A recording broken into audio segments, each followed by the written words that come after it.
no one will say to me what I just told you. No one will say Africa is the poorest region in the world today because it is the most overregulated region in the world. It is a place in the world where it's hardest for any entrepreneurs to do business, period. I don't hear anyone saying it. And you tell me how, if you don't have a right diagnosis, how you get to a right solution. Hello, my lovely win-winners. Today I am speaking to Magatte Wade. Magatte is a serial entrepreneur on a mission to help her home continent of Africa. She's a well-known speaker and author, but she's probably best known for her various Senegalese businesses, including Adina Drinks, Tiossan and Skin is Skin skincare line. And it's from this spirit of entrepreneurship that her core philosophy arises, that what Africa really needs is to harness the power of the free market to achieve the economic status that it truly deserves. And I really love this conversation because it challenged a lot of the preconceived notions I had on the topic. So, on that note, here's Magatte Wade.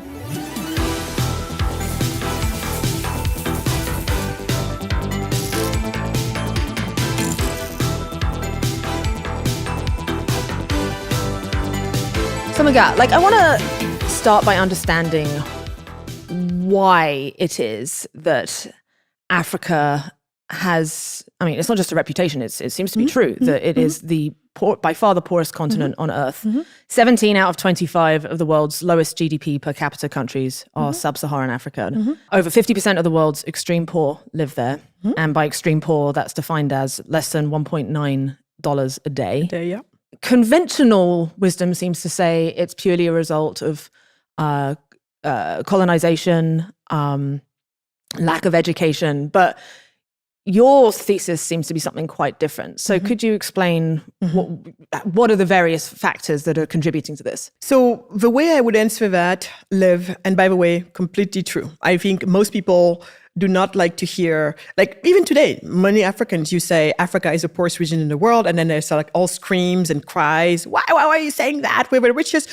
Because it's true, there is a little paradox there. This is the poorest region in the world, yet in so many other measures, one of the richest, continent regions in the world. And there, what I'm talking about is our population, first of all, right? And then right there, I will say it's a plus, but that plus, if not managed properly, will be our demise, and not just the demise of Africans, but of the whole world. Right? Well, some of us like to say that it can be a ticking bomb. In what way? We're talking about Africa is the youngest population, has the youngest population in the world, average age of 19 years old. And also by 2050, 1 out of every 4 people walking this earth will be African. So usually when I say that, I like to stop because I think most people, once their brain catches up with what I said, and they're like, wait, what? And you realize most people don't know this. And so when you say the future will be African, yes, it will be African. And I think it was Noah Smith, he reposted something that he had a long time ago today, saying that basically any futurism is Afrofuturism, because it's just because of the sheer dividend, human capital dividend. So the reason why I say it can be a blessing or it could be a curse. And it's horrible for me to say of any human being that it could be a curse. But what I mean by that is if you have this continent being the youngest and going to be also the place where most people, a quarter of the world's population will come from, that's a blessing till now. Until you say, and they remain the poorest in the world. You and I know that those two together is not going to bode well. Right. It's already not boding well. That's what I mean by we have a ticking bomb in our hands if nothing is done. Good news is plenty can be done. And that's why I'm so bullish on Africa. Plenty can be done. So the Africa paradox, poorest region in the world, yet so rich in its human capital, so rich in terms of having young people, a lot of them, as well as under the ground, you also have a lot, right? Huge landmass. Very diverse. Natural resources. The place is just like, wherever you look, it's just like, are you kidding me? No, I'm not kidding you. This is for real. So that's the paradox. And so for me, the best way to answer your question is I'm just going to walk you through what my own journey has been, because I had that same question. So just to walk you back, I was born in Senegal, west coast of Africa. And then right after I was done breastfeeding around age 2, My family did what so many African families, my parents did what so many African parents did before them and continue to do to this day. They made the painful decision that we're going to have to leave our daughter behind.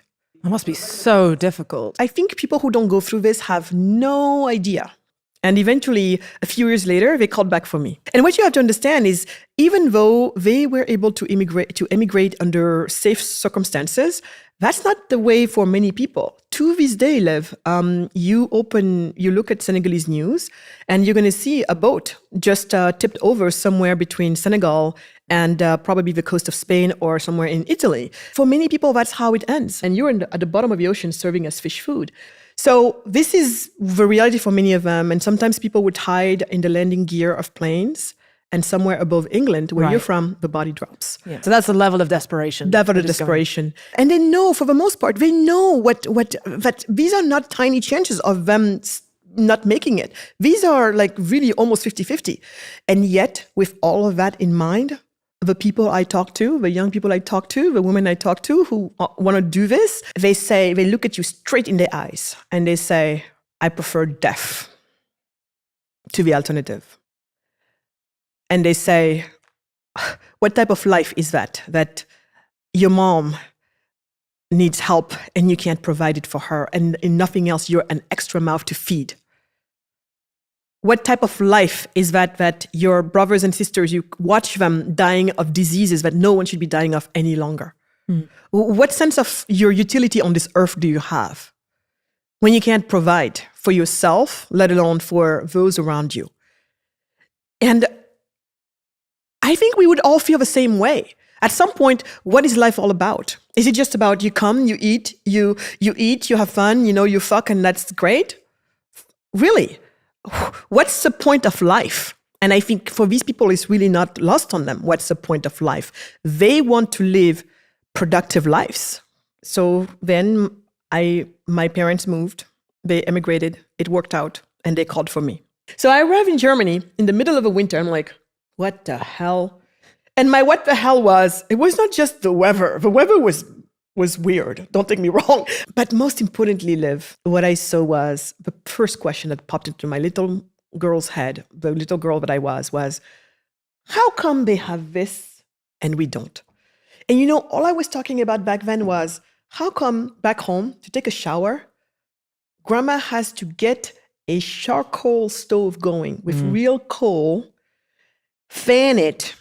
Takes forever, yeah. Takes forever. Once finally it boils, she takes it, dumps it into a bigger bucket, mixes it with cold water, and then somebody stronger in the family drags it to the shower area. And there at last, some 45 minutes to an hour later, between the moment I decided that we need to take my shower and the shower happening, 45 minutes to an hour has happened. Here mom is saying, Magatte, time for your shower. And I'm like, I am not getting butt naked in this cold weather. Where is the bucket of water? And she's like, come on, you silly. We don't have buckets here. And then I'm like, wait, what? Jump in the shower, turn the knobs, the water is coming, temperature. I was like, whoa. No, literally, I was like, this can't be real. It's almost like thinking like there's some voodoo stuff going on here, And yeah. And then, paved roads everywhere compared to back home, sandy roads where your feet always become ashy. When you come home, you have to wash your feet, all that stuff. Life was just so cumbersome. And here, life felt just so easy.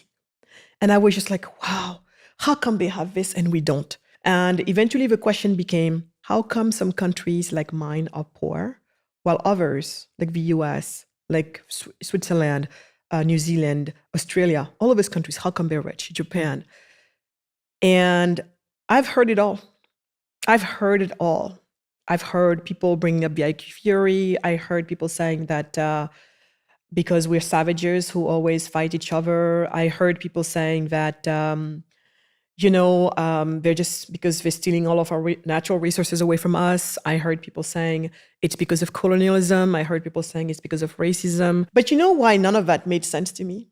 It's because if any of that was true, how come my parents, how come the minute they leave, all of a sudden they can manifest their greatest potential? Now I'm starting to think the only variable in here is the place that they happen to be in or not. And then now I'm thinking that has to be with this must be the place. After a couple of years, the family decided if we're going to stay in Europe, which we're going to stay in Europe now, it's better for us to be in France because of many reasons. In this case, Senegal used to be a colony of France. The French is the official language. So there's all of these ties, for good or for bad. And then there, after business school in France, I decided that France was going to be too small for my ambitions. And I could literally have gone anywhere I wanted to go by that time, because thanks to what my parents have done, they brought me to this place. Now I was a French citizen and all of that, which opened a world of possibilities for me. When you have that passport, a lot of things can happen for you. And I decided to pick the US. When I could have picked any other country, I picked US. And you know why? Because of Hollywood. That's exactly, the Golden Gate Bridge. Especially the Golden Gate Bridge sold me America. This is the one place I wanted to be in. I was so infatuated with San Francisco. I was so infatuated with those hills, with Alcatraz, with all. It was so wonderful. And also, so I said, I want to go to America. And the movies have sold me the American dream, meaning in America, you can be anything you want. It doesn't matter who you are. Like I felt in France. In France, I felt that, me being the daughter of an immigrant, Black, African immigrant women, all of that, I knew already all the stacks would be stacked up against me, all the odds. Many of the odds would be stacked up against me. So I took off and I left and I came to the US and I was just like, it was everything and better than what the movies had sold me. In what way? The freedom that I sensed from the movie was even more in reality. And there, I became a headhunter in finance, working for, finding talent for companies like Google, for Netflix, before they became household name brands. And there, at some point, something happened to me. Something happened one day. There I was doing extremely well for myself, having just bought a home in Los Altos. Emmanuel and I were doing extremely well. I think you know the Bay Area. So Los Altos is one of the, Los Altos Hills is one of the most expensive zip codes in America. And the reason why I bring it up is because to tell you how much I had lived my American dream. Yet something happened. One day I was driving down Big Sur, which I believe to be one of the most beautiful places on earth. And I was feeling so good about myself. I was feeling so good about everybody who has helped me make the journey. Gratitude all around. Gratitude and pride all around.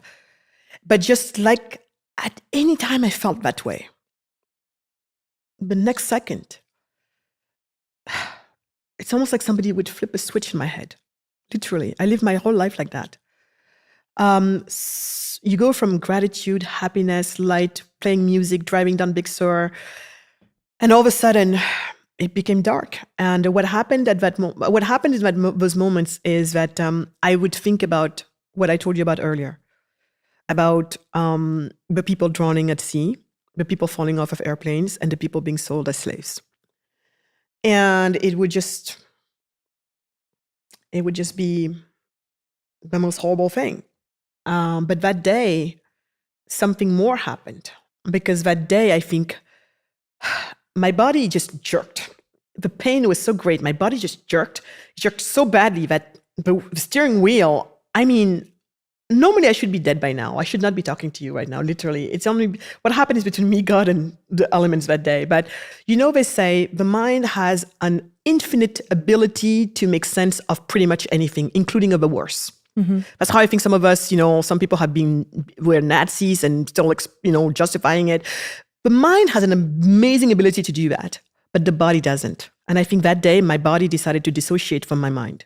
Mm-hmm. Because up till now, my mind would always come up with all the reasons why that was not my fault. That was not my cross to bear. The Africa's that whole issues. Thing. Yeah. That whole thing. And then I would walk out of that dark place. Slowly, I would walk out of it because I would have washed myself off of it, clean and square. Right. Thanks to my mind. Thanks to my mind. Yeah. Mm-hmm. But I think that day, what happened? My body's like, caught up. Yeah. Yeah. We're not going for this madness. There's something wrong here. Time to address it. Exactly. And that's pretty much, I think, what happened. It was really the call. And because I happen to be a person of faith and spirituality, my only way out was surrendering. And I surrendered. I surrendered to God and I said, listen, I have no idea what I need to do. But from here on, I promise you, I am devoting the rest of whatever life you're going to grant me to the betterment of this country of mine, and by ricochet, my continent. And that's it. I don't know what to do, though, so you're going to have to help me. But I made the vow, and that was it. I got back in my car, I drove back, and I knew my life would be completely different from here on. And different it became. So that's what happened next is, so Manuel and I got married and everything, and eventually I took him back home to Senegal, my home country. He was French, and I say was because we lost Emmanuel shortly after that. And then when I got home, I started, I got so mad because I looked around and this hibiscus drink I grew up with, the bissap, it was disappearing. But for me, it was just like, you don't understand, this drink disappearing, it's a part of my identity, cultural identity, because the people of Senegal are known for the teranga, the hospitality. And teranga is hospitality. That's what we're known for. And we have a juice to personify it. The bissap, when you go into any home, that's what you get greeted with. This hibiscus juice. Yes. Yeah, okay. And then now we were going and nobody was using it. And instead you come with trays full of Fanta, Pepsi Cola. Oh, like all Western brands. Yes. Awful. Because for people like us, for traditionally culturally, dominated cultures, for traditionally dominated cultures, we all share this trait of thinking that we're less than. And that our traditions and what is indigenous to us is not as good as the West. And it manifested right there. And when I asked for the hibiscus, my friends were making fun of me. Family members, friends, and they're like, oh girl, where have you been? Pretty much, if you're anything or anybody, you show your status by serving these drinks. So you see these drinks. What I see, you see a tray with drinks. What I see is the tray of the world. The drinks in it, the brands that they are, these are the cultures of the world that matter. And I'm nowhere on this tray. My culture doesn't matter. And in fact, I see it everywhere all the time. And so I was upset with it because I'm like, on one hand, my culture is dying. My people are dying on their way to go look for work because now all is gone. And I'm supposed to be okay with this. And then my husband said, Magatte, this anger of yours, it's energy, but it's negative energy. Can you see if you can turn it around where it becomes inspiration, therefore, it's positive energy, and see if you can use that to come up with a solution. And between that and my father, who always taught us this mantra of criticize by creating. I love this phrase because it's very win-winny. It's like, oh, you want to fix something? Build something new. That's why your title resonates with me. And very much, right? So it's like criticize by creating. It's another... I think it's a line out of Star Wars. I can't remember which one. But it's don't kill what you hate, build what you love. That's right. That's right. It's a similar kind of that's so true mantra. And that's an even better one. I'm gonna start using that one as well, because this is something that I try to use it as my guiding light. It's so important for me to always remember what is it that I am for rather than what it is that I am against. Right. It's okay to start with what you're against, but you never should stop there. Right. You need to move that energy into creating something new. Exactly. And this is the inception of your first company then, right? Yes. Adina. Yes, Adina. It was just like, if I'm unhappy with this situation, I have to build a beverage brand that would be putting hibiscus back on the map. And we would do it in a way that we bring back these women to work. And at some point, when the UNDP did a case study on us, we were at, I think, close to 4,000 women. It grew to 9,000 women that we brought back to work. But Liv, while I was building that company, my answer started to draw itself in the canvas. Of why, the answer to the question of why is Africa struggling, okay? Because we had to have two sister companies and then a mother company. The mother company was more Cayman-based, and then you had sister company in the US and then the sister company in Senegal. The sister company in Senegal was in charge of supply chain, in charge of all of that part of the business. And then the one in the US was R&D, was sales and marketing, everything else. And it was interesting because back in those days, and we're talking about now, we're like in 2003, going on to 2004. That was the first one. Back then, so quick to get your LLC going on the US side. So quick. Fill it out in no time. It depends on how quickly you type or you write. And the application is done. And a couple $100 maybe. Back then, I think it was not even that much. It was $100 or $150. Trivial. You're done. Trivial. Something trivial. Compare that to the one in Senegal. Almost 2 years back then. Almost 2 years to legally register. Years. And we're not even some of the worst. We were not even some of the worst. So today... Well, I actually have some stats here in researching this. It's crazy. It's insane. So to create a business in the Central African Republic, it takes 17 documents, 55 days, and about 5K container per container to import goods. Yeah. In Angola, you must undertake 44 procedures requiring 1,296 days, which is 3.5 years, to enforce a contract. And that process will cost 44% of the claim. Eritrea, to start a legal business, takes 84 days and 94% of average income per capita in paid-in capital to start a business. Yeah. That's why would you ever start a business? It's not only could you, but why? Like, it sounds horrific. You might as well go and do something illegal. So there you go. And so as I was doing all of that and I was observing all of this, the first reaction for me was like, of course, again, America is a rich nation. Africa is a poor continent. Of course, things are going to be easy here because we're rich and hard there because we're poor. Just come to understand, Liv. No, girl. Come on. Because in between, I had to make a very simple math that I think most people don't make because it's so simple. And it was, you're poor because you don't have enough money, at least not enough money to take care of your basic needs. You don't have enough money because you don't have a source of income. And what is a source of income for most of us? A job. Where do jobs come from? A marketplace. Yeah. Then don't you think, but then if you told me that the poverty that we just talked about is solved by the jobs that come from these companies, but just 2 seconds ago you told me, oh my God, it's so hard to do business here. It's so hard to build a business here. So actually it comes from the regulatory environment. Yeah. So that was the aha moment because I was just like, if the poverty is solved by these jobs that come from companies, yet you told me that here it is easy for companies to be built, but here it is hard for companies to be built, then of course, the places where it's easy for companies to be built are going to be rich, and the places where it's hard for companies to be built are going to be poor. Hello? Duh. So would you say this is the regulatory environment is the primary cause of why Africa is lagging behind? What we're talking about here is the business environment. These are all the rules and regulations that are in place in every country. The rules of the game. The rules of the game. Thank you.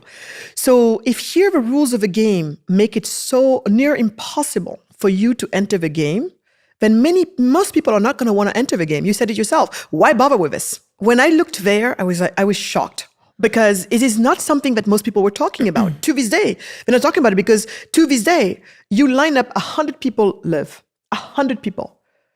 Line up 100 Africans here, line up 100 non-Africans here. Usually they fit into 2 groups, same usual groups. The Africans and their allies and the non-African allies. You ask them, why is Africa poor today? Why is Africa poor today? Why is Africa poor, the poorest region in the world in 2024? Because we just got into 2024. Most Africans and their allies will come up with the usual suspects that side would come up with. Colonialism, slavery, they're stealing our natural resources, racism, yada, yada, yada, yada, yada. The non-Africans who are not allies of Africans would tend to be, or have no compassion or whatever, would tend to say IQ, low IQ, they fight all the time, they're lazy, they're crooks. And both sides would also say bad leaders, bad governance, we talk about all of that stuff. But do you know what I don't hear from either side? No one will say to me what I just told you. No one will say Africa is the poorest region in the world today because it is the most overregulated region in the world. It is a place in the world where it's hardest for any entrepreneurs to do business, period. I don't hear anyone saying it. And you tell me how, if you don't have a right diagnosis, how you get to a right solution. The next question is why has that happened? What happened is towards the end of colonization in most African nations that were colonized, and Ghana went first in 57, but in the late 50s, early 60s, you had this wave of independences happening on African nations. Yep. And so, but what happened is before that happened, before the end of colonialism happened, you were having Gandhi, who was doing such great strides. Like here you had this the biggest colonized nation on earth, about to be freed from the biggest colonizer on earth, Great Britain, and I mean there was a wind of optimism going on in the world of the colonized, know, and the Africans surely were watching as well. And then you had these people who would become what we call together the liberators of Africa. These are the ones who were also fighting for the liberation of these African nations. And you had people like Jomo Kenyatta. You had Julius Nyerere, of Tanzania. So all of those people were starting to bubble up. But what happened is, I will teach you nothing if I say to you that back in those days, though, what was going on? You had these two great ideologies fighting with one another. On one side, represented by the West, defending freedom and using capitalism as their economic system, facing off with various statism, from the Eastern Bloc, right? And these two ideologies were fighting. So it was freedom on one end and statism on the other end. This one was using capitalism as its economic system, and these guys were using various forms of controlled systems for their economic systems. But they were fighting, and usually what happens is ideologies fight for influence, and they were looking for influence south, looking down south to Central America, all the way to Latin America, Africa, all of that. And so us, again, and this is easy for me to understand, because put yourself in the shoes of these African liberators. Socialism, communism, those ideologies were en vogue. Most people were. Right, academics. The academics were that. We were being lied by the Soviet Union that, that stuff worked, when we only found out later it was not working. Plus, I imagine you were previously colonized countries were wanting to stick the middle finger up to their colonizers. And it's like, well, wait, if the UK are doing that thing, yes, let's not do that. So what happened is, here are our people, our liberators, who are fighting. We had come out of slavery, then colonialism. Colonialism, we were just into it and about to come out of it. And them saying, look, you guys, the West, are the ones who colonized us. And so surely whatever it is that you're promoting, we're going to be against you. Also, this whole idea, this whole attitude of the enemy of my enemy is my friend. Right. So in this case, we're going to go side with the Eastern Bloc and the ideologies they were peddling. Let's become socialist. Exactly. So this is when we threw the baby out of the bathwater, in this case, capitalism, which, by the way, the capitalism part, which is an economic system. See, people also confuse capitalism with a governance system. The governance system doesn't have to be the same as your economic system. It can be separated. And that's another problem that people have a hard time understanding. But anyways, when they threw the baby out with the bathwater, in this case, capitalism was the baby, they threw it out with the bathwater. What happened there is that was in flagrant denial and misunderstanding of our African roots prior to slavery. Right. You say in your book, there was this common misconception that Africa was always a socialist place because of this concept of Ubuntu. Ubuntu, yes. Ubuntu. Yes. But you then say, actually, that conflation was probably the worst thing that's ever happened to Africa. That's right. As bad as colonialism and slavery. Now, that's a big statement. And I stand by it. Can you explain what Ubuntu is and why it's not socialism? And actually why pre-colonialization, it was actually a very market-driven place. Yes. So what Ubuntu is this African philosophy of I am because we are. So this very strong emphasis on the community, right? Because when you look at Africans, we live very communal. It seems like a communal life. We rely on each other a lot. The community, it's a very strong sense of community.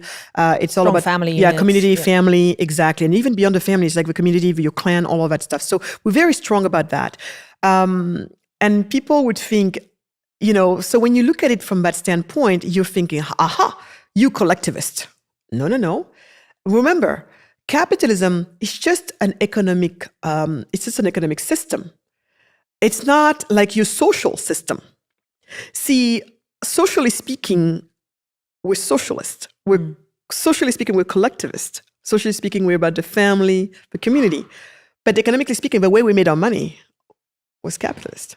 So you make your money this way, but then you spend it this way. You can be collectivist, socially speaking, But it doesn't have to be the economic system that you use. And in fact, free market capitalism can go hand in hand with socialist sociability, or so.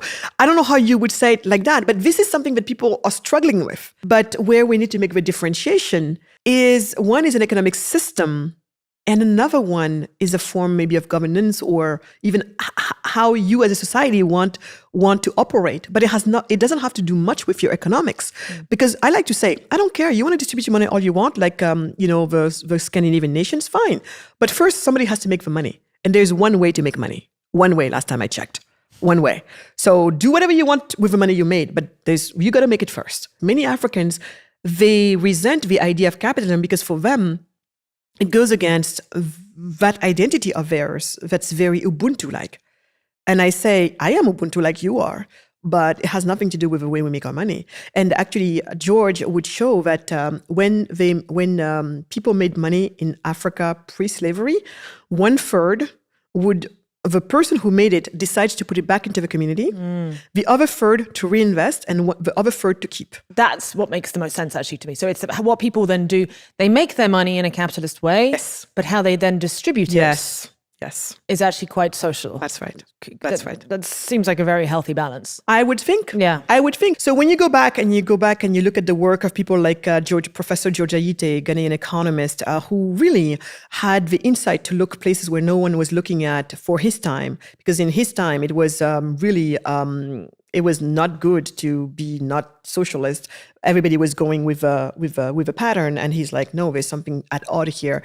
And when I asked him, when I said, Professor, why did you look there? When everybody was looking north, you're looking south. What's it? Are you just a contrarian? He's like, no, because everything I knew about our past, and he would like to argue that in his case, when he talked about the past of Africa, this is what he says. And I noticed most of us, the story of Africa starts with slavery. But no. There were people there before the white man ever set foot on the continent. Hundreds of thousands of years. Yes, you know what I mean? We can recall that. There were people there. And who were we? What were we doing? How were we operating? What's going on?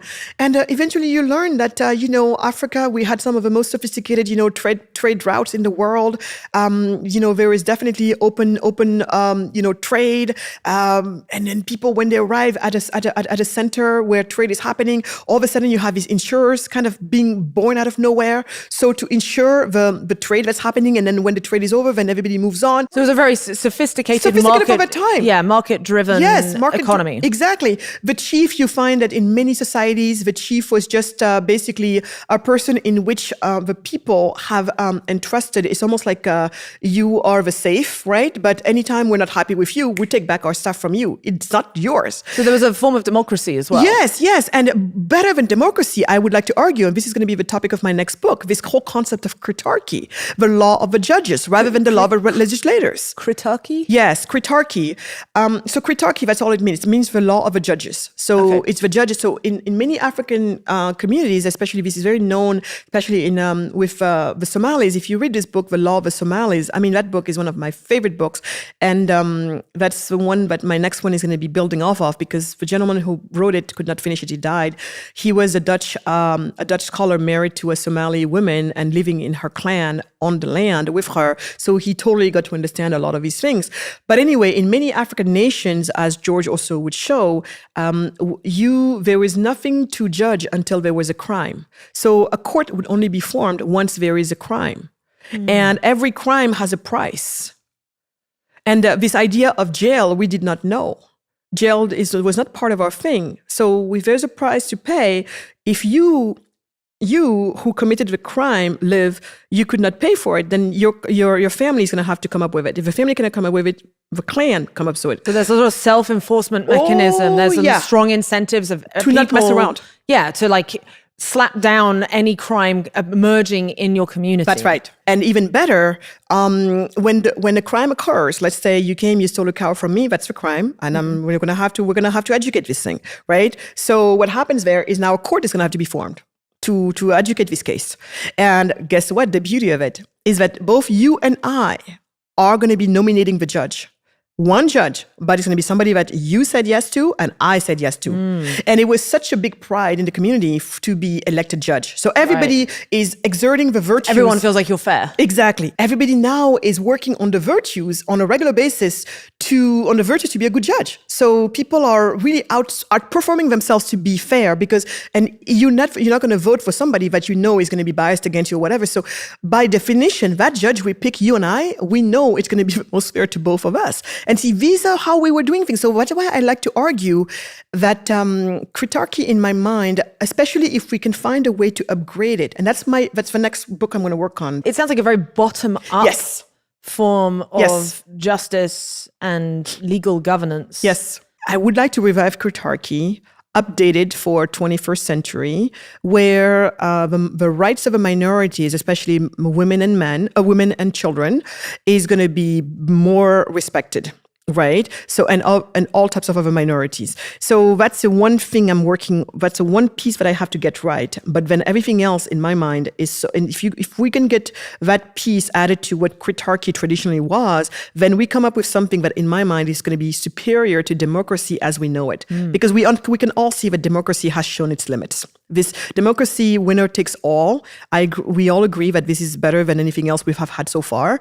But for me, it's showing its limits. So yeah, that's definitely goes against a lot of intuitions, I guess. The image that gets pushed to someone like me growing up in the West who knows very little about Africa, it's like kind of it's strong men and that there's these power maximizers who control everything. But it sounds, and that was what it was always like. But it sounds like that wasn't the case. It wasn't because then what happened? Power is actually quite decentralized, exactly, and fluid. You got the right word. It was completely decentralized and it was fluid, which means it could adapt to its time and Which to the sounds like a very healthy system. Thank you very much. So that's why my goal is to bring this back. But I got to figure out the minorities things. And then one more thing about that is also, so it's when they came, the colonizers came, and they said, "Oh, look at these savages." For them, the right way of governance was to be centralized. Right. And when they did that, we went from tribes to tribalism, because tribes are not stupid. If you centralize the power and also we've had the money, because we had all of the money coming with it, then people are going to fight to control this. And if you don't control it, your tribe might be at risk. Right. And so you see all of a sudden how we went from these very decentralized tribes, for the most part, maintaining the peace for the most part. I'm not saying they were not fighting. Fighting is everywhere. I mean, humans all across the ages fight. But for the most part, they knew how to maintain the peace because it's super decentralized. But it's when they brought this idea of centralization, because they said it was a superior way. That destabilized. They destabilized everything. And to this day, in Somaliland and in Somalia, a lot of these issues you're seeing still goes back to that. And you find that the minute that they get their fingers out of it, things get better. And then when things get better, the international community comes back and saying, okay, now we're going to come and help them. When they come back, they bring that back with them. A lot of people are fans of socialism, but they often obviously see it through a Western lens. Explain to me, because you go into this quite extensively in your book, why socialism specifically was so damaging for these African nations, because it wasn't just, it sounds like it's the combination of socialism plus this disruptive force of suddenly centralized control mechanisms. This is why when you say so many people, maybe your audience are going to be fans of socialism. And this is where I would love to have them in front of me, because they're going to have to tell me, what do they mean by socialism? Because I have a hard time believing that anybody, if they identified socialism to be the force that has killed so many millions of people around the world, for them to still say, and we think it's a good system, it just has not been done right. I would like for them to tell me. I'm genuinely curious. But I will tell you what, for me, what I talk about when I talk about socialism here. I talk about this, this whole centralized, controlled ways of the economics, right? And also this idea that everything needs to come from the top. I'm talking about all of it. I'm talking about an environment that doesn't allow for open trade, doesn't allow for open markets. That's more what I'm talking about. Yeah, because you actually talk about it was J.J. Rawlings. Yeah. And because actually it was women that would create the markets. That's right. Often. That's right. right. They were called market women. To this day. They were setting the prices and well, they weren't setting prices. The prices was emerged naturally through trade. Yes. And J.J. Rollins was so dedicated to socialist price controls. No, you can't set the prices. That he would literally bash their babies' heads in as punishment. So what you have to understand is a lot of these African liberators, by the way, were trained in the West during times when socialism was en vogue. No respectable intellectual was not socialist. All of them were, for the most part, socialist. So when you're living in times where the accepted philosophy is X, it takes extraordinary people to go against the grain, right? So in this case, most of them were brought up in times when socialism was en vogue, and for the most part, they were also trained abroad. That's another point that Professor Aite made to me, because I said, why? What happened to these people? He said, they just didn't know their history. They just didn't know who they were. They didn't know the culture. They didn't know the culture, if you think of it. And that made sense. And so, because if they knew, they would have known that in pre-slavery Africa, no chief would ever have dared to tell Liv or Magatte, you get to sell bread, but this is the little amount of profit you can make. If you make beyond that, you're gonna be in trouble. The chief does not decide what you and I get to sell to each other. Do we sell to each other or not? What do we do? How much do we sell and how much profit? Never. No one would dare to do that. This was an import. This ideology was an import. And so for the socialism that makes it that, that looks for equal outcomes, because to me, that's really in the end, that's their big ends that justifies all the means, because we all have to end up in the same place. So therefore, whatever it takes, because that's a moral way to be. And in the name, but the truth is, you and I, we don't want to be the same. We don't. I look at these fingers, none of them is the same height as the other, but they work together. And so my point is, so that's what happened. So these people brought these ideologies that were completely foreign to us. Completely foreign. And our people drank it. They drank the Kool-Aid. They didn't think. Because when he was doing that, when Rollins was doing that, he was telling me right away he did not know to which people he belonged to in the first place. To this day, markets in Africa are dominated by women. See, that's another thing. Many African nations, many African societies were matrilineal, meaning the child would carry the name of the woman. The Amazons, many people think Amazons are these exotic ladies somewhere in the Amazons because of the name. Do you know where the Amazons are from? Benin. Really? Yes, they were the first recorded, I think maybe the only probably also, female army defending the king. That's what the Amazon says. I think the movie finally just came out. It's called Women Warrior or King whatever the name of the movie is.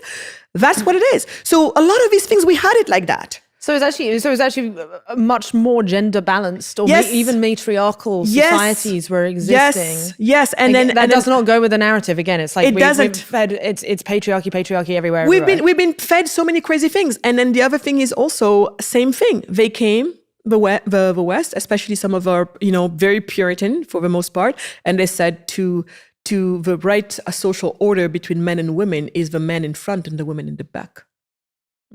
They did that. Many societies, it's women who would own the land. This is things that people don't know. But that's why for me, us Africans have to really remember who we are and where we came from. And there's a lot of things about us that were right. So right here, I will assert this is my birthright to be a capitalist, to be and I would say it better, maybe a free market capitalist. Right. Well, because I'd love to get into the different types of capitalism that you would advocate for. There are many different flavors of it. You've got like laissez-faire, state-guided. What form of capitalism would you like to see, for example, in Senegal? Or what would your action plan for Senegal be?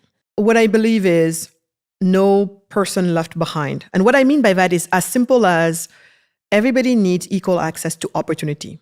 What they do with that access, it's up to them. Right, because that phrase, no person left behind, has been co-opted in some ways. I know, right? That's why I use it. Into, I know, not equal opportunity, but equal outcomes. And now we're getting back into the sort of downsides of socialism and communism, right? Yeah, the idea of leaving no one behind is a good thing. But the way you leave no one behind is providing everybody with equal access to opportunity. Again, what they make with it or don't, it's going to be up to them. But should we all work super hard for as many of us to have access to the same opportunity? I think we should. Yeah. Should we help as many of us to make sense of that opportunity? I think we should. But I cannot walk the last mile for you. And that's where everything is, that last mile. I can give you everything you need. I can provide you with all the support, everything. But if you don't want it or don't want to show up for it, there's nothing else I can do. And this is where we need to agree. This is where my job stops and yours starts. And this is also where your responsibility is at. If we can have peace with that, I think we'll be better people. But this idea that equal outcome, so I don't agree with that.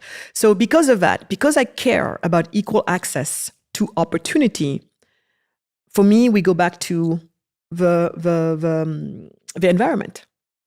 So, and this is something that takes me back to, this conversation I was having, with Vitalik about, EA, the world of EA, effective altruism, for people who don't know what EA stands for. I've always had good inclinations toward the EA community because I always thought that bringing rationality into figuring out philanthropy was a good thing. Because I'm the first one to be upset with stupid philanthropy, and philanthropy can be very stupid. Plenty stupid, exactly. Still is. So I was like, thank God we have people who are going to use, their mind as well to work together with the heart and, get us to a better place. But I think, when that happened, where for me, I'm definitely solidly in that camp of EA, but where EA kind of lost me was with the fact that I felt, but I'm like, okay, can we push the thinking further down? Do we have to stick at the social fact of somebody is poor, so it's a matter of us thinking about what we're going to give them and how we're going to give it to them and make sure it's done in a way that's going to be effective? How about we push the envelope further along and say, but do people really have to be given things? Or can we not trust the fact that given the right circumstances, and that's a key word, circumstances, they too can lift themselves out of poverty? Or do we believe that they just need to be given? Well, interestingly, some of the most cost-effective and therefore impactful interventions have trended towards being things like cash transfers or startup loans, which is, okay, yes, it's not quite changing the system from the outset, but it's one layer above that. It's identifying promising communities and giving them an influx of essentially capital, which they can then deploy. That's right. So that's it's still a form of charity, right? Because it's sending money with sort of minimal strings attached. But it's productive. It's way more productive than what was there before. Because when you're doing that, you are doing a part. You're doing a part of what I call the entrepreneur's toolkit. If indeed, as remember when we said, poverty solved by jobs coming from companies, businesses, but those businesses need a right environment. When you call that whole business environment, all of the stuff that goes into it is what the economists would call economic freedom. Mm-hmm. And in economic freedom, you would also have, access to capital, access to investment. But that's not all. You need that, but that's actually going to happen better and go further if you have everything else to be right as well. We're talking about rule of law. We're talking about clear and transferable property rights. We're talking about, people understanding what the law is and also trusting that cases will be educated in a fair, quick, and cheap way. All of that stuff has to happen. So when you're saying we're going to provide you with capital, that's more than what was there before, for sure. And it's definitely part of the entrepreneur's toolkit because we need to liberate those entrepreneurs so they can create all the wealth we're talking about. So when you're doing that, you're doing better than before. But still, you need to go deeper. Where's the environment? Exactly. It sounds like you're saying the most effective thing that could be done is changing the rules of the game, creating a soil that is fertile enough in terms of minimal regulation, the right amount of regulation to enable little community things to actually grow, entrepreneurs, to allow intellectual capital to actually do its thing, giving people... Exactly. And I mean, I would completely agree with you. And I think that's a fair critique of not just effective altruism, but all forms of philanthropy, and that it's probably doesn't go deep enough to that systemic layer. I would say that at least I can't, again, speak for other forms of philanthropy, but the charities, the effective altruism charities I've donated to, like Against Malaria Foundation, Give Directly, those kind of charities, they've never claimed that they are trying to do a systemic change. That's not their expertise. That's right. They're just like, this, we don't know how to go in and change a system. That's probably an overreach. Yeah. Someone should do that. Yeah.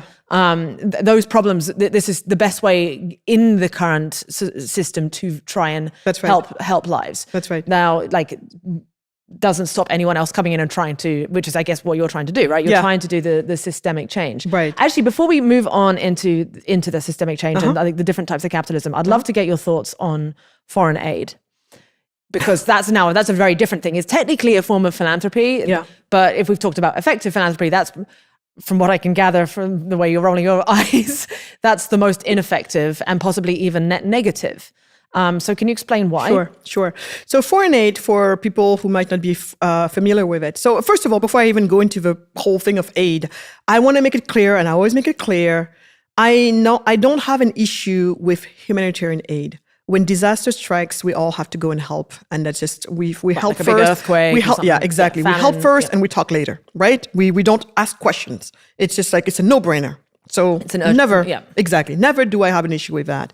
But when it becomes chronic, then we have an issue. The fact that in Haiti we still have people who are there, that's a whole other problem, and that's going to be into what we talk. So foreign aid is government to government aid. So because, like we said earlier, towards the end of colonialism in Africa, basically because the African liberators, had drank the socialist Kool-Aid of their times. Most African nations, pretty much for all of them, started out with socialist leaders. Having in place very socialist policies. Even the ones who would say, oh, no, we were not completely socialist, like Nigeria or something. But I'm like, even you are following 5-year a la Soviet style type of, top-down, policies. So even there. And so that's kind of how we started on this journey. And as we all know, you follow, socialist policies, in the end, you don't have much to show in the form of wealth and prosperity that you have built. So because we did that and we embraced this deadly ideology, we ended up where we are today, meaning 60 some plus years later, my country became, free April 4th, 1960. So we're in it almost 64 years now soon. Senegal is one of the 25 poorest countries in the world, despite being one of the 2 countries in Africa that never had a coup, never had a civil war. And you could say that we were supposedly a beacon of democracy. So that's my other problem also with democracy, because so many people have been distracting us with making us think that democracy equals prosperity building. Is that a good thing to have democracy for prosperity? Yeah. Is that a prerequisite? I think the Chinese model, all of these other models, it doesn't mean that I'm against it. It's a correlation, not necessarily a causation. Exactly. Yeah. Doesn't mean that I'm against it. That's also what I want to make sure people don't hear. Oh, Magatte is into... No, that's not what I'm saying. But again, I feel like we've been distracted because, again, I think this whole... What you're asking me about is we've been distracted a long time. So anyway, because we have been showing, we have had nothing to show for our socialist ways. Our nations are still poor 60 some plus years after colonization because we have embraced socialism and never questioned it, by the way. That's why this book, The Heart of a Cheetah, we have to question all of this. We have never questioned it. We take it for granted and we're trying to fix our problems within the social fact. So because of that happened, we're poor. Poorest region in the world. The rest of the world feels like it always has to help us. Foreign aid, government to government aid. So you could think, then people are like, why are you complaining about foreign aid? We're here helping you build your roads. We're building your hospitals, all of that stuff. I'm like, okay, lady. Because in this case, it was a lady that I had a fight with last time. So I'm like, okay, lady. I'm like, let's think about your foreign aid. Because, Liv, life is all about trade-offs, right? Oh, so let us look at the trade-offs. So for your foreign aid, I get a few roads. They're not even the best roads, because guess what? A road that was supposed to mobilize, I'm just making up a number, $5 million to make a road if you want to do it right. It costs $5 million, but I know you only put $2 million in it because you stifled the other $3 million. The other $3 million went half in the pocket of the corrupt leader that you're dealing with, and the other half went straight back to you with all of your agencies that are serving also the foreign aid world. So we get 2 million if we're lucky. The rest is separated between the leader of this country, corrupt leader of this country, this foreign nation, and the other comes straight back to Tokyo, comes straight back to Paris, comes straight back to Washington, D.C., and so on and so forth. So actually, it's not really trickling down where it needs to be. No, it's just getting all siphoned off. And exactly squandered. For the crappy road, I get what? I get a leader that's never going to want to leave. Right. Because he or she wants to stay to keep taking that money. Because remember we said $5 million road, $3 million is not accounted for. Mm-hmm. Some of that is in the pocket of that guy or that woman, oftentimes guys. And they're going to use that money to go buy chateaux in the south of France. They're going to have Swiss bank accounts. They're going to have all types of goodies like that. So, but because of that, because they want access and control of that foreign aid, they're going to fight. Right, that's the thing. It's if you've already got corruption, then foreign aid will actually entrench that corruption further because there's just more and more power going to the people who are willing to do that. So that's one thing. People who never leave, so violence, the violence that provokes. Then you also have a culture of dependency. Entire generations of Africans who learn that we're given stuff. For whom at some point, it's what's normal is not to work. What's normal is to be given. What do you mean work? What do you mean? You can't have an entrepreneurial, like society with a mindset like that. So you're robbing. You're really robbing agency. Yes, and that's big. That one is big. It's right, big. That continues then down generations. It becomes a mindset. Exactly. It's very cancerous. Yeah. Exactly. And least but not least, because when you're doing all of this foreign aid and all of that, it's in a way covering the real problems. When you're doing all of this, no one is talking about the business climate. And then some people will say, oh, no, what are you talking about? During the Washington Consensus, the World Bank and others told the African nations that they're going to have to clean up, their business environment a little bit. So, because otherwise we're not going to give money. And you know what many of them did? They cut healthcare and they cut education. They didn't cut their having one more mention. They didn't cut having 20 million How much is spent girlfriends. on bureaucracy in general? Nothing. Yeah. They cut where they thought it would be the easiest to cut, which is the most ridiculous thing because that's where actually the money's needed. Health and education are always going to be the last thing that I personally, and even as a bleeding heart libertarian, maybe because I'm a bleeding heart libertarian, that's the one thing where I argue with so many, libertarians because I'm like, giving money to education and to health, I will never have a problem with that. Never. I argue that there are ways it can be done better. I want to help with the education of children, even if they're not mine. I want to make sure that a man or a woman or a child is upright, not on the bed. I want that. And if the only way to do it would be to donate, fine, let's donate. But I just want to make sure it's effectively going to go to them and do what it's supposed to do, educate them and or give them health. So because foreign aid covers all the problems, we're still not addressing the issue. And as long as the issue is not addressed, Africans stay poor. And guess what? Africans stay poor, Liv, what does it mean? It means racism. My friend Remy Adekoya, he's in England. He wrote this book that I think everybody should read. It's called It's not about whiteness, it's about wealth. I believe that 80% of racism is due to the fact that Africa, being home to 90% of a representative of a black race, skin color, happens also to be the poorest in the world, and that blackness has come to be linked to less than. Exactly. Right. The day we correct that, the day we become prosperous, I like to argue 80% of it is going to disappear. 80%. This is not to take lightly. And so for me, that's a worse one. In addition to just people living in poverty, which is the most indignified thing in the world. And the fourth one is neocolonialism. He who makes the gold makes the rules. There's this feeling of indebtedness that it keeps perpetuating that cycle. Yeah, and because you give me the money, so that's how the French, that's how the Americans, all of these people get to actually decide even who we elect. Make no mistake, many Africans and their allies think, I'm African, but I'm not the type of African who thinks that way. So many Africans think that Africa is poor because of neocolonization.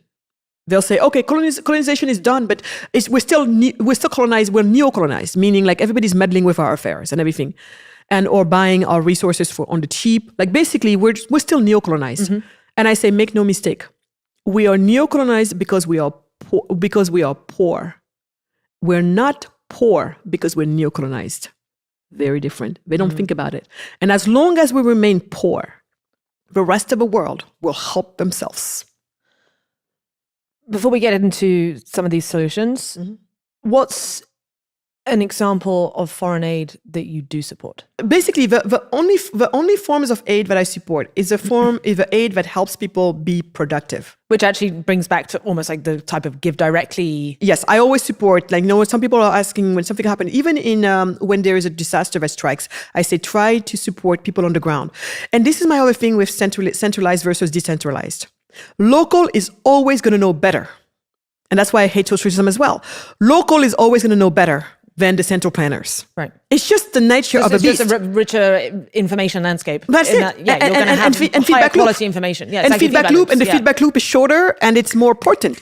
So that's why socialism, who thinks everything comes top down, compared to, free market capitalism where it comes from the bottom and bubbles up. The market instructs us of what is needed, when it's needed, how much is needed, where it needs to go and how it goes. So some people would argue that capitalism has, because if I look around here in America, I mean, even somewhere like here in Austin, which is actually more, it has a sort of stronger religious vein to it. And there are a lot of churches around. And yet even here seems like it's losing that community feeling. And some would argue, and I wonder it myself, like, is that a result of sort of this very capitalist structure that has broken down the strength of community? And I would worry that would that same thing then happen to Africa? I would argue the opposite. I would argue that the reason why we have gotten to where we are is not because of capitalism.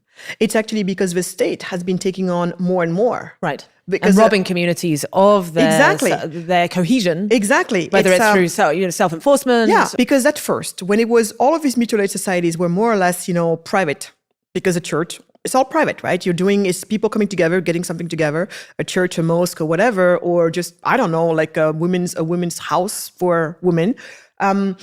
What happened is the more the state takes that responsibility, the more it takes control of that. What happened is all of a sudden, if you're living in a community where, which church are you part of? Which mosque are you part of? Which synagogue are you part of? Which temple are you part of? Whatever it is, or which group are you part of? You choose whichever works for you, and in a way, it's gonna inspire you to be a good community person, because in a way, you're down on your luck. You're gonna depend on these people, right? If you're gonna be a jerk to everybody, I'm sure people are probably going to try to help you for sure, because, we need to help sometimes no matter what. But, you also sense that in return, you also are going to be a little bit more community oriented. Also do your part. Do your part whenever you can. So that way, whenever you need, you can take out of a pot. But you also have to feed the pot, right? So you contribute. So, and that forces you in a way to be part of a community and have that sense of community. Right? But now imagine the state takes it. Now you're like, I don't give a shit about any of you guys. Right. Why do I care about any of you? Because if I need something, I don't care. Just go to them. Indiscriminately, it's going to come down. Right. So this is not capitalism that did this. It's things actually becoming more socialized. Yes. Through the state that it became this. Because all of a sudden now, you took away the incentive that this woman or this man or this child had to be a good community member. So one of the solutions you are strongly advocating for Africa, that harnesses the best bits of capitalism, are sort of these startup or charter cities, they're sometimes known as special economic zones. Yeah. Can you explain what those are? Yeah. And can perhaps give an example of one you'd like to see that is starting? So earlier when you were talking about capitalism, which type and all of that. So for me, I'm all about, the only one that's worth anything is free market / entrepreneurial capitalism. So that's the one where you have to grow the pot in order, for it to work, not be a rent seeker, because that's not capitalism, by the way, that's crony capitalism. And I think it's important we bring that up, because many people in the name of crony capitalism despise capitalism. Crony capitalism is this force by which you get to get ahead because you have friends in business, in government especially, basically where the power is, government power especially. People who are setting the rules. Exactly. You can and influence. you set them to influence, to help yourself. It's another form of corruption, basically. But too often, when people think of capitalism, they think of that. Yes. And I'm like, it's very important there again that we make the differentiation. Because capitalism is really about giving everybody a fighting chance. If you're an entrepreneur, I'm an entrepreneur. We don't have mommy and daddy, aka the state, using its power, which is the rules and regulations, to kind of tweak them in a way that, oh, I want Liv to be the winner. So if Liv is short, I'm going to make sure that, play to her, play to whatever she, right. her Design the rules so that short people have a exactly. leg up. Or if Liv is tall. But isn't this going to be inevitable? Is it going to try? Yes. Do we have to let it be? No. But the US has really gone a very, very bad direction on this. Don't take me wrong. The US is still one of the best countries to do business in the world to this day, despite its problem. But the US is going to have to catch itself, right? Because it's really backtracking. So going back to entrepreneurial capitalism, and also I want to say I'm a firm supporter of conscious capitalism. And the reason why I bring it up is because Can you define that? Yeah. So conscious capitalism is basically this whole concept around purpose maximization versus profit maximization. Right. For us, the relationship between purpose and profit is just the relationship between, if I say Liv, what's your goal, your dream in the world?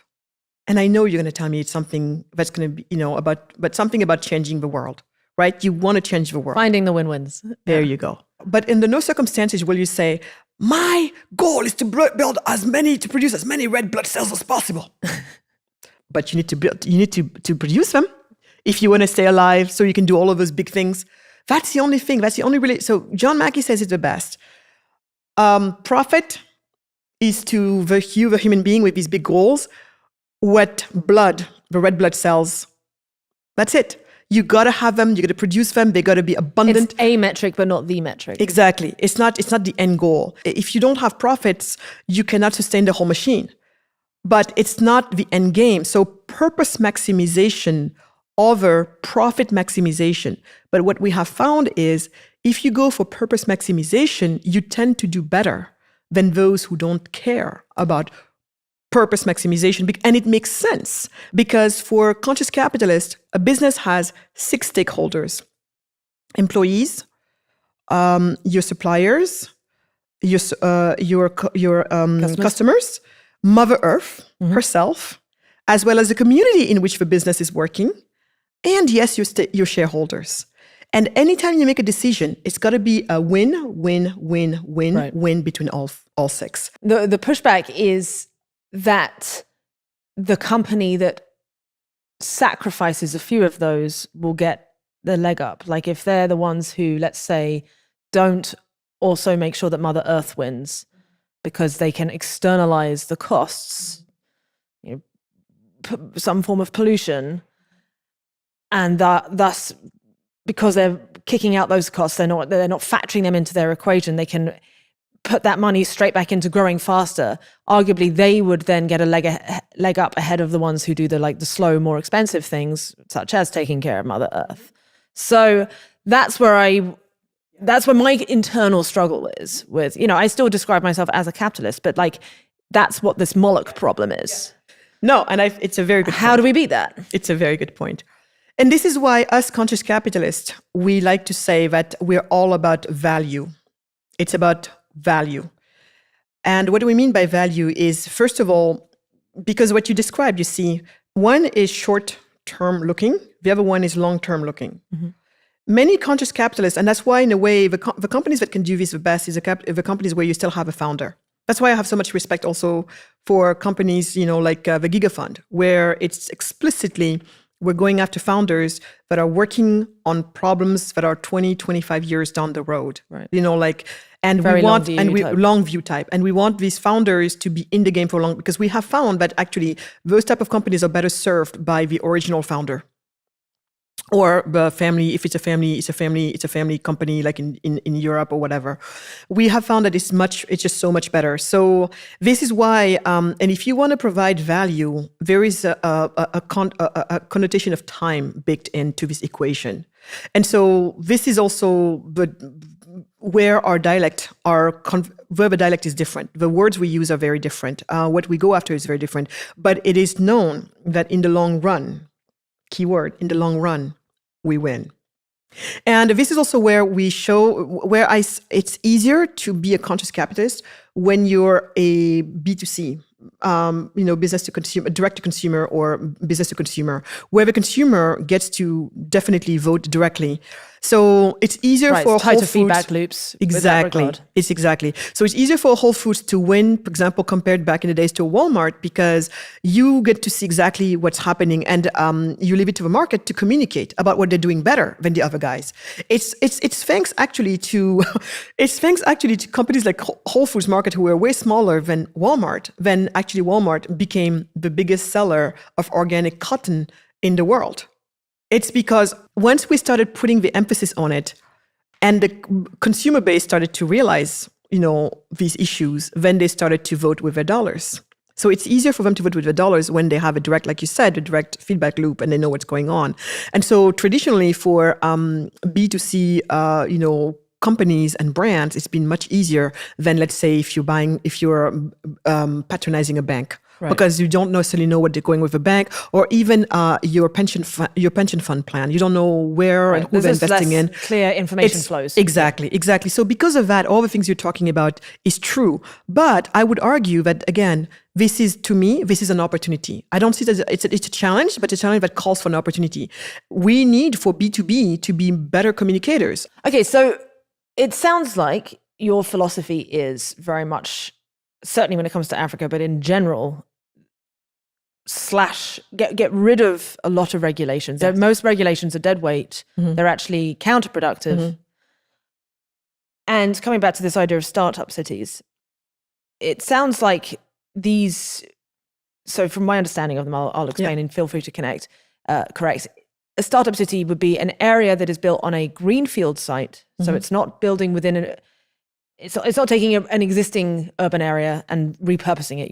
You're starting a brand new city from scratch, including its design, its physical infrastructure, but also its governance infrastructure.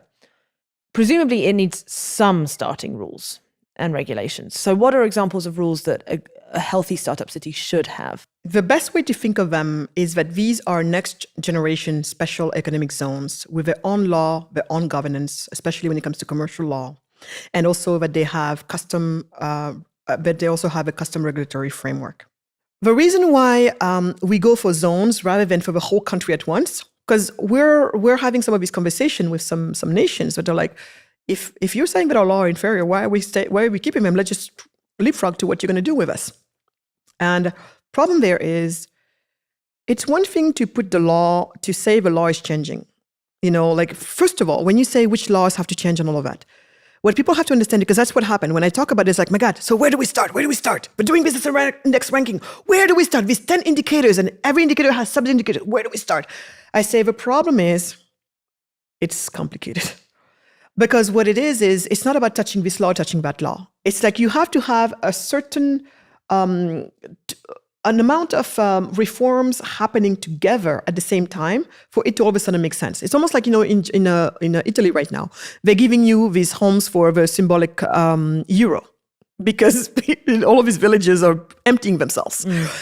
But I'm like, oh, sweet. But what if you come up, it's €1 to get it.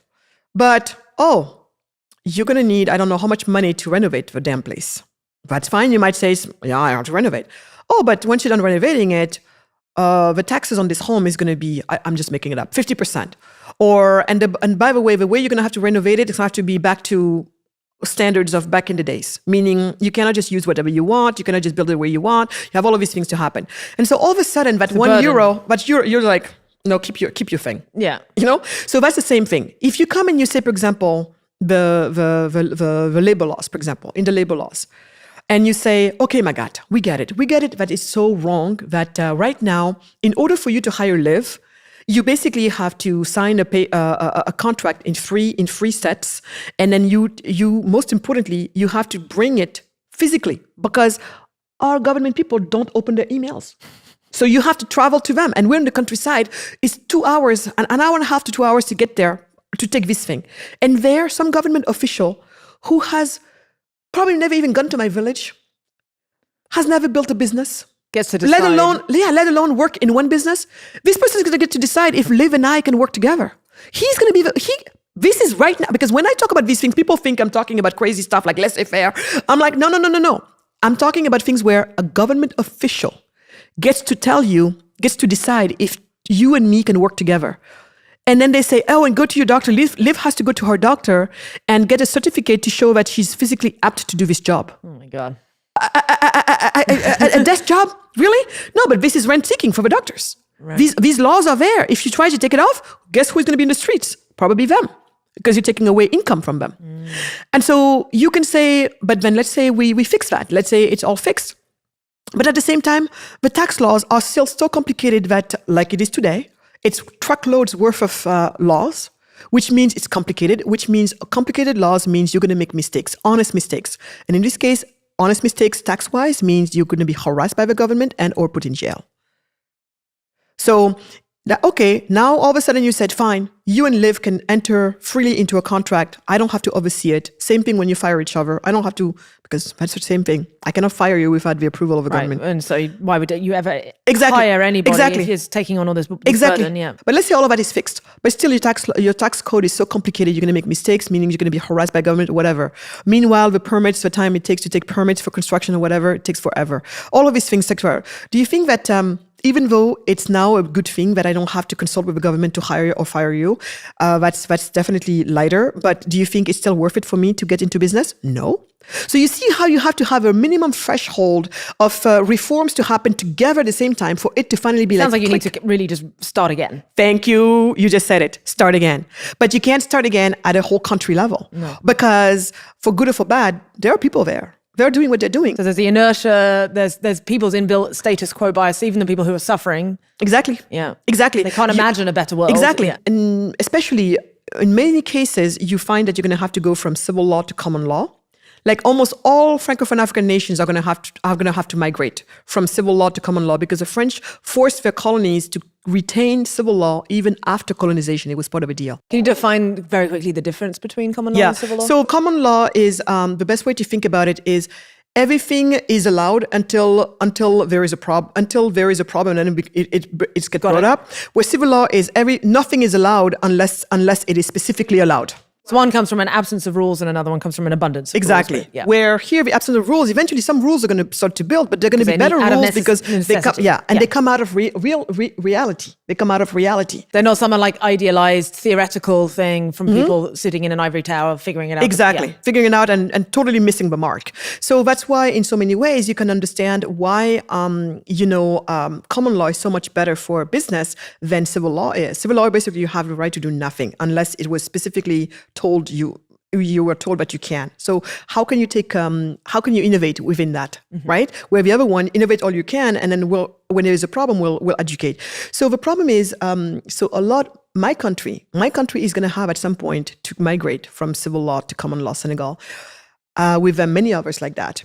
And so because we do know that definitely because remember, the goal here is to provide best in class business environment. It's the goal. To nations that don't have it, that's why they are where they are. You can't do it at the nation level because of what we talked about. All the forces against you, including the people themselves who are like, why do I have to change every way from one day to another? And most importantly, especially if you're having to switch from civil to common, everything else has to follow. The judges have to follow. The judges have to be trained. The judges have to be brought up to speed in how to educate, the cases, because it's radically different from the other way.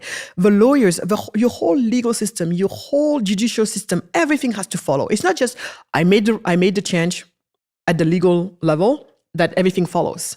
It's going to take time. People have to be trained. They have to understand what's going on, all of that stuff. So you can understand that for all of these reasons, trying to do something like this at the national level, it's almost calling for its own disaster. So that's why you want to start in a very small... You start zone by zone. Yep. So then what you're saying is, okay, in this country, we know why things are the way they are. And we also know that a world-class business environment, and by the way, that's the other word, world-class. Because oftentimes people are like, oh, well, these SEZs, special economic zones you're talking about, has been tried many times in Africa and never worked. It never worked. Why? Because for it to work, you have to remember that you belong to a global world.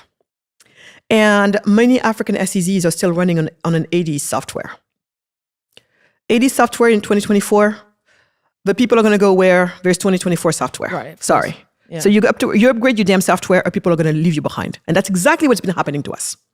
So basically, that's why I say next generation special economic zones, because people might be confused otherwise.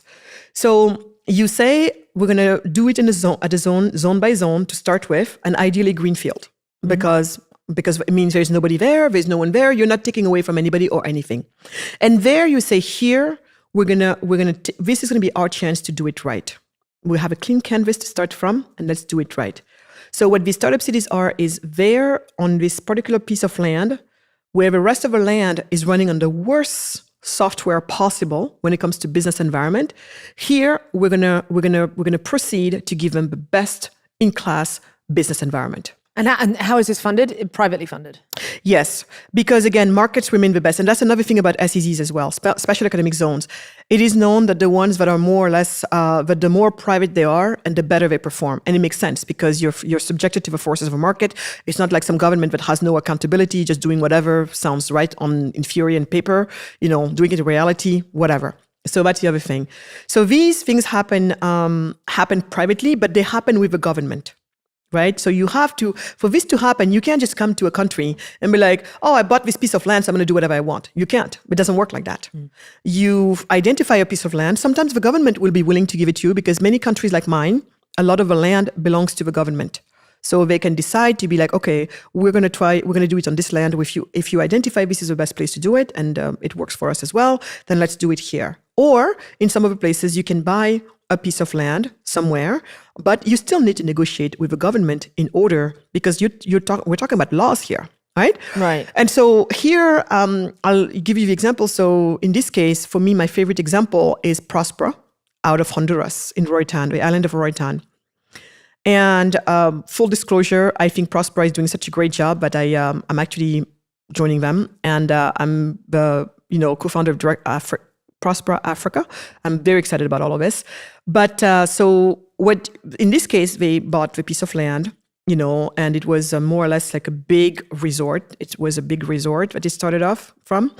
And eventually, but with that, way before Prospera happened, way back in the days, we're talking about maybe 10, 15 years ago, someone by the name of Octavio Sanchez, he was the right hand of a then president of Honduras, Harvard lawyer trained, who understood exactly what we understood. Spent a lot of time visiting the SEZs in China, special economic zones in China, spent a lot of time in Dubai, visited a lot of places with his cabinet to kind of have a better understanding, went to Singapore, all of that, try to really understand what's going on. Because by the way, everything we're talking about is what Singapore has done, Hong Kong has done, even China has done through its SEZs. So there's no rocket science here. It's just the fact that people don't think about it for Africa just boggles my mind. Anyway, so Octavio Sanchez, along with some other people, but he really is one of my key figures for this. Obviously, people like my husband worked on these projects and everything, but all of this came from someone like Octavio Sanchez saying, there's a pattern here. There's a pattern. How can we do something similar? And so that's how the ZEDEs were decided. ZEDEs, I should know the Spanish name, but it's pretty much a special economic zone for development economy, but in Spanish. And so the government of Honduras worked with people like my husband and others to actually establish the ZEDE law, the law for these zones. And what they did, I think, it's just mind-boggling. Because so they establish the laws where basically you allow for a way for these zones to start fresh when it comes to commercial law. See, that's the other thing. You're not touching anything that touches the sovereignty of a nation. You're not touching family law. You're not touching criminal law. You're not touching immigration law. You're not touching any of those things. It's really about the business environment, the rules of the games that rule the business, the life of a business. And so that's so they established the premises for that to be done. And then that's what they call the ZEDE law. And then from there, anybody who wants, basically it was said, anybody who find the right type of land in Honduras can apply for ZEDE. with the government. You apply, you get it, you can go do what you need to do. There, what it allows you to do is to come up with a set of laws that you would think is the best for business and for the business environment. But it still has to adhere, presumably, to a certain subset of government laws, because it's not like a complete Wild West. Very good question. No, it's not Wild West. And this is another thing that many people don't understand. That's why when I hear some people be like, oh, this is wet dream for libertarians, I'm like, you just don't get it, do you? What it is for this to work, again, remember, we're after the best business environment in the world. And having the best business environment in the world doesn't mean you get rid of all regulations and all laws. Right. All is gone. You can dump litter into the ocean or whatever. No, that would be the stupidest thing to do, by the way. Because it's just going to make everyone hate you. Not only everyone hate you, but if you're thinking about the laws of a market, what you're thinking about is, you see, investment in capital likes nothing less than uncertainty. It doesn't like it. It doesn't like what it doesn't know. So you going Wild West, it doesn't know that either. Because it's thinking, oh, if a dispute happens, what's going to happen to me? Investment doesn't want that. Capital doesn't want that. Talent doesn't want that. It's incentivized to make it nice and... Yes, you're naturally incentivized to be predictable. So you have to do two things. You have to be predictable and you have to be efficient. Predictable, why? Because capital and talent especially capital does not like uncertainty. It does not like, if something happens, who are these judges? How do they judge? What's the precedent? All of that stuff. Because the precedent gives you a lot of information. And it has to be super efficient. So what it is that then what happens is that in the case of Prospera, but really anybody who wants to do this, what you have to do is you have to now start looking around the world at about every single thing. It's almost every single law, you have to start looking about where are the best practices. And so this is why Prospera really at its best is it's a governance platform, literally, that offers the best in choice for law.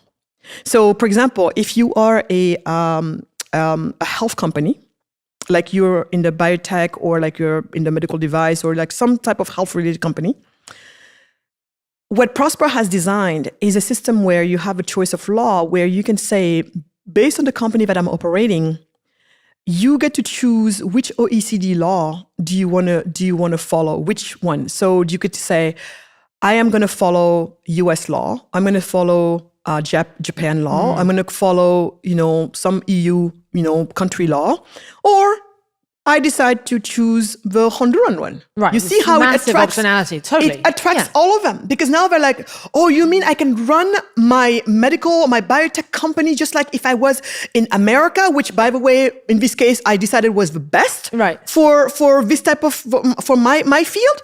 You mean it's the dream. Straight from Roytan, I can run a company like that?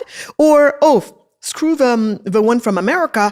The one we know that for this type of Mexico drugs, is better, or for this type of drugs, we know that the FDA is causing all types of problems. But we know that Germany is saying you can this is approved. So then you're going to say I'm going to follow German. So Honduras on their own on the Doing Business Index ranking, I think that 140 or 142, if I'm not mistaken. Yeah, out of 195 or whatever the number of countries are. Yeah, okay, that's bad. That's no good. That's bad, right? Yeah. Do you know the Prospera zone? What ranking? No, but I'm going to guess it's like 9. Oh, wow. 9. Okay, I wasn't expecting Top 10 as measured by Ernst & Young. It's amazing. It's amazing. So that's what the startup cities at their best are. And so that's what you're doing. And that's really pretty much, for me, that's the promise of the bright future for Africa. It's like we get these cities, and the beauty here to live is Africa is the poorest region in the world, but we get one of these going.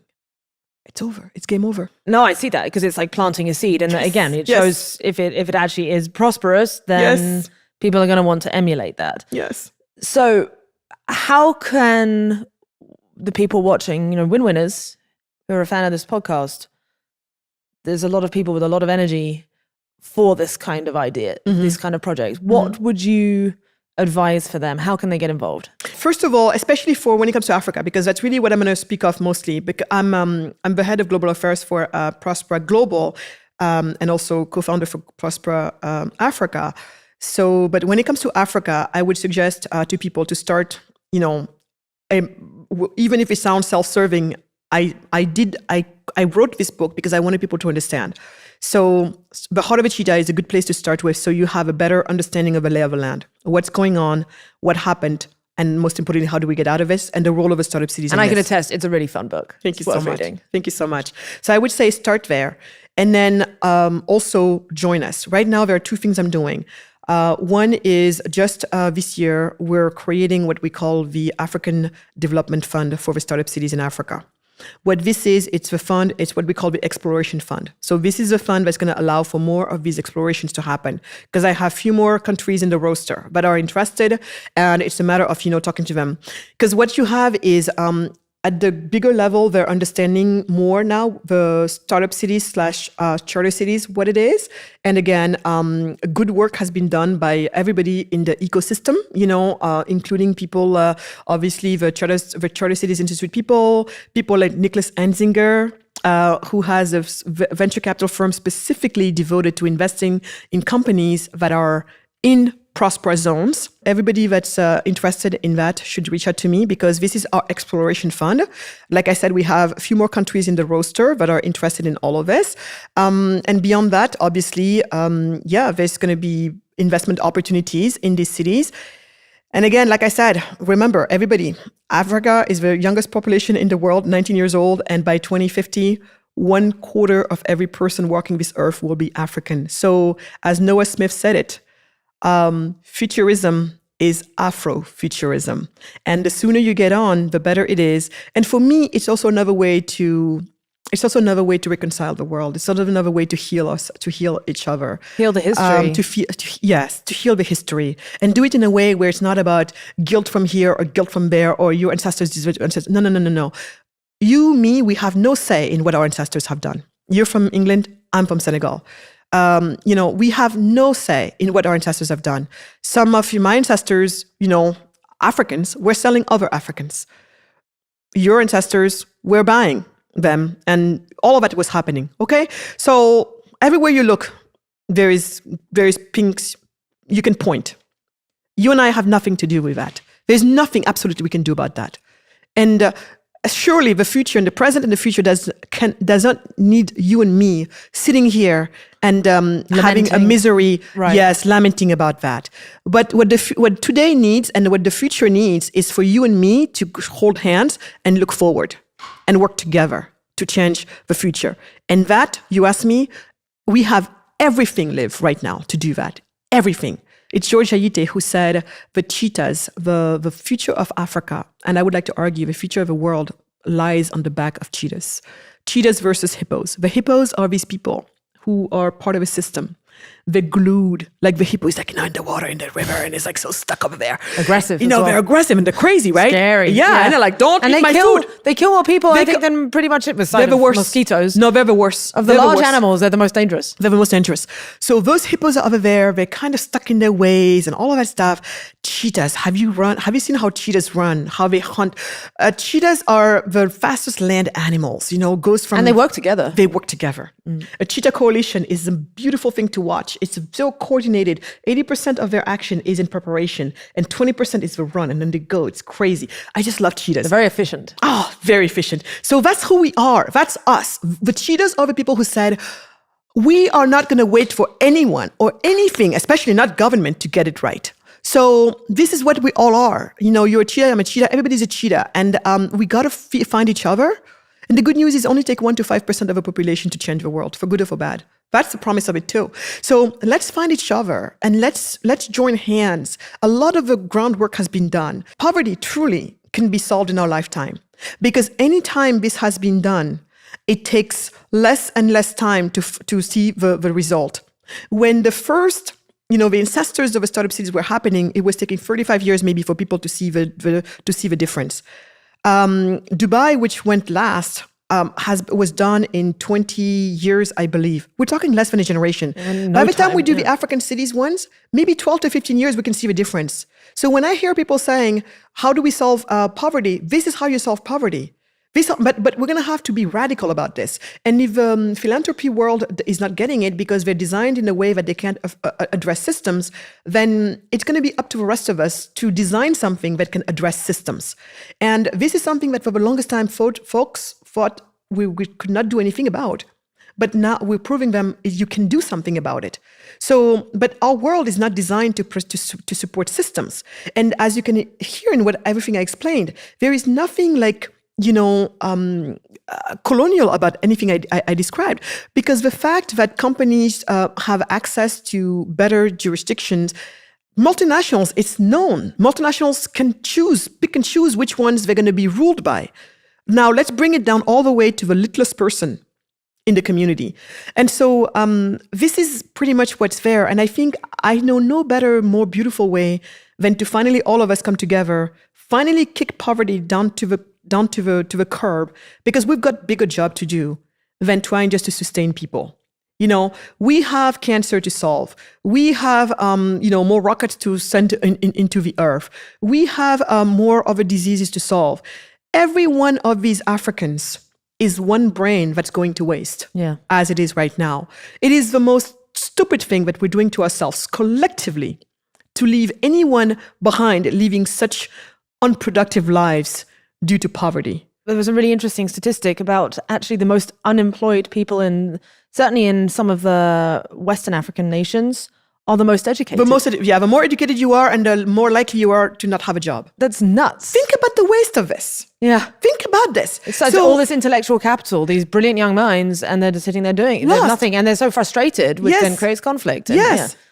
So this is why, for me, that's where this whole promise is. I mean, we have such a beautiful world ahead of us, right? I personally, there's no other time I would prefer to be alive. Okay.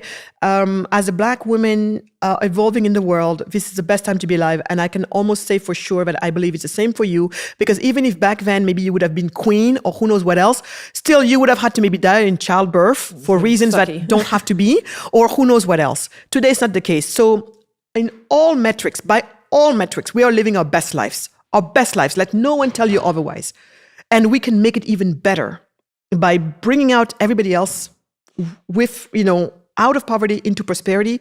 And from there, we all kind of tackle bigger issues. So for me, this is what we should be focused on. Let's all the division go by the sideways. Even this stuff, I see people saying, oh, there is a war there's a civilizational war going on. I know it's very popular to think these things right now, but for me, it's the most ridiculous thing I've ever heard. Do we have people like the Muslim Brotherhoods who are involved in a civilization war? Yeah. Do we have on the other end of that, on the other extremes end of that, people, in the Western world involved in civilization war because they think the Judeo-Christian background is the best or whatever, for right or for wrong, whatever? Probably. But I like to argue that those are two small factions fighting these weird things, but in between you just have people like you and me bumbling along, trying to make it as we're going along. That's it. And all we want is for our families to be safe, for our children to be taken care of, and for us to be not being thrown by the sideline when we fall sick or we fall ill or we fall handicapped or whatever. We just want to live. We just want to be. And so for people who are allowing themselves to be distracted by bogus stuff, they sit there and they say there's a civilizational, or when you're being a politician, you think there's a civilizational war, when I'm like, no, all I see is people who are clearly telling you they don't have enough, whether it's the immigrants that are coming, or the existing people. Or the people who are here and are telling you, like the yellow vest, we cannot make ends meet. And you're talking to me about climate change. That's what started the yellow vest. And so these two people have the same problem, which is called poverty. And they have the same solutions as well. But instead of addressing that, we address the consequences. And of course, we go for the easiest culprit, which is in this case, skin color is the quickest things to see. And then beyond that, religion as well. Right. So we go for the easy markers to start to differentiate ourselves and say, this is a reason, like the things that differentiate us. When we need to go back and remember the poverty here and the lack. So the key is to unlock abundance, get rid of scarcity, and we'll find our way back to each other. We will find our way back to each other. So there we go, folks. Thank you so much for listening, and of course to Magatte for this conversation. Do check out her book that's out now, Heart of a Cheetah. Super, super cool. I've also linked below some of the resources that we discussed, including some of her research papers that I'd also really recommend you read. And of course, please like, share, subscribe. You know the drill. Either way, I will see you in a couple of weeks.